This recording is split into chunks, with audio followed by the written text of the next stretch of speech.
கிழங்குலாம் பரவாயில்லையா? ஆ பரவாயில்ல. இன்னும் பொங்கல் வரையும் கிழங்கு போட வருவியா? ஆ வருவியா? அவன் பொங்கலுக்கு அந்த வடம் தைக்கிறதுக்கு அதுக்கு காண்டத்தனத்துக்கு போக முடியாது. போகுதானா?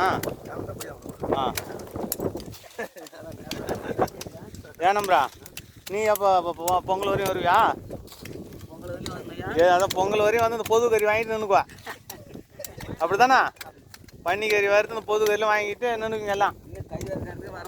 ஆ ஏடா அரிய நீ கிழங்கு விட்டு வந்துருக்கா? அப்பா கூட துணைக்கு வந்தியா? ஆ சும்மா வந்தியா?